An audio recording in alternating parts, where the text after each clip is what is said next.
అమెరికాలోని సియాటల్ నగరంలో దాదాపు 3 ఏళ్ల క్రితం చోటు చేసుకున్న ఘటన అది. తెలుగు విద్యార్థిని జాహ్నవి కందులపై పోలీసులు వ్యవహరించిన నిర్లక్ష్యం ఖరీదు ఓ నిండు ప్రాణాన్ని బలిగొంది. అయితే తాజాగా ఈ కేసు కీలక మలుపు తిరిగింది. ప్రాణాలు కోల్పోయిన జాహ్నవి కందుల కుటుంబానికి అగ్రరాజ్యం అమెరికాలో న్యాయం జరిగింది. అసలు జాహ్నవి పట్ల పోలీసులు ప్రవర్తించిన ఆ నిర్లక్ష్యం ఏంటి? 3 ఏళ్ల తర్వాత జాహ్నవి కుటుంబానికి జరిగిన న్యాయం ఏంటో తెలుసుకుందాం. కర్నూలు జిల్లాకు చెందిన జాహ్నవి కందుల వయసు 23 సంవత్సరాలు. ఉన్నత విద్య కోసం 2021లో అమెరికాకు వెళ్లారు. సియాటెల్లోని సౌత్ లేక్ యూనియన్ ప్రాంతంలో ఉన్న నార్త్ ఈస్టర్న్ యూనివర్సిటీలో మాస్టర్స్ చదువుతున్నారు. కొత్త ఆశయాలు, గొప్ప కలలు, భవిష్యత్తును అందంగా ఊహించుకున్న ఆమెను అనుకోని విధంగా మృత్యు వెంటాడింది.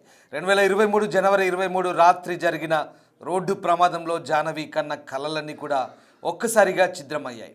రోడ్డు దాటుతున్న సమయంలో వేగంగా దూసుకొచ్చిన పోలీసు పెట్రోలింగ్ వాహనం ఢీకొట్టింది.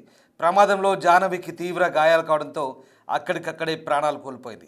ఈ ప్రమాదంలో జాహ్నవి ప్రాణాలు కోల్పోవడానికి ప్రధాన కారణం పోలీసుల ర్యాష్ డ్రైవింగ్ అంటూ తేలింది.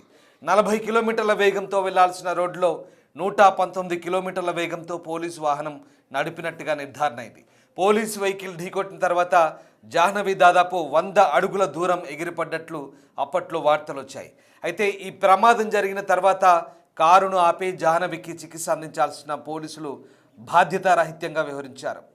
ప్రమాదంలో ఆమె చనిపోయిందని $11,000 ఇస్తే సరిపోతుందంటూ అపహాస్యం చేస్తూ మాట్లాడుకున్న వీడియో కూడా బయటకు వచ్చింది. దీంతో పోలీస్ ఆఫీసర్ డానియల్ అడరర్ తీరుపై విమర్శలు వెల్లువెత్తాయి. జాహ్నవికి న్యాయం చేయాలంటూ ప్లకార్డులు పట్టుకొని రోడ్లపై నిరసనలు కూడా చేశారు. ఈ విషయంలో భారత్ కూడా అక్కడి అధికారుల తీరును తప్పుపట్టింది. దీంతో ఆ పోలీసు అధికారులను విధుల నుంచి తొలగించారు.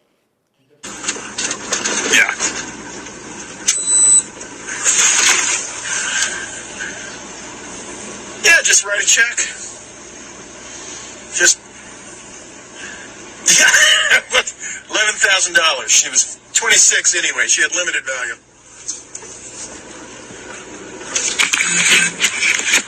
Up on the hood, hit the windshield. Then when he hit the brakes, flew off the car. But she is dead.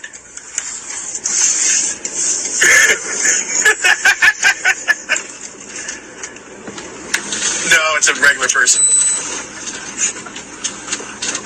Yeah.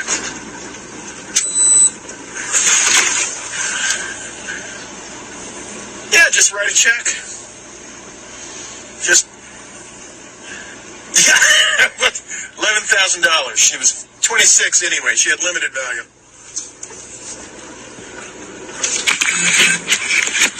Up on the hood. అయితే తాజాగా ఈ కేసు అక్కడి కోర్టులో విచారణకు రావడంతో ఇరుపక్షాలు గత వారం తమ వాదనలు వినిపించాయి. ఈ క్రమంలోనే సియాటెల్ ప్రభుత్వం భారీ పరిహారాన్ని ఒప్పుకోవడంతో ఈ కేసు కీలక మలుపు తిరిగింది. జాహ్నవి కుటుంబానికి $29 మిలియన్ అంటే భారత కరెన్సీలో సుమారు 262 కోట్ల రూపాయలు పరిహారంగా చెల్లించేందుకు అంగీకరించింది. ఈ విషయాన్ని సిటీ అటార్నరీ ఎరికా ఇవాన్స్ అధికారికంగా ప్రకటించారు.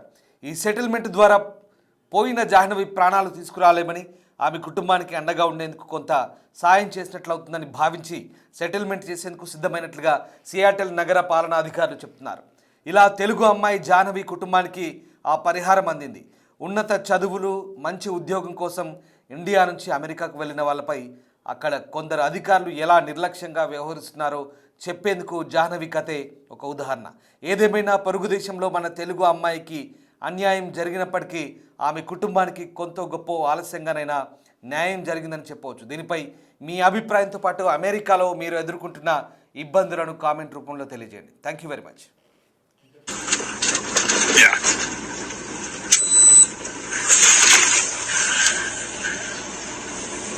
Just write a check. Just $11,000. She was 26 anyway. She had limited value.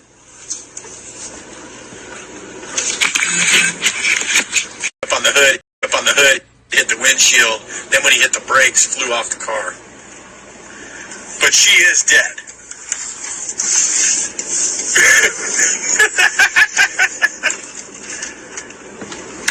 No, it's a regular person. Yeah.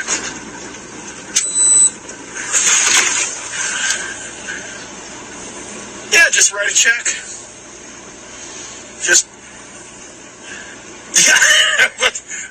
$1,000. She was 26 anyway. She had limited value.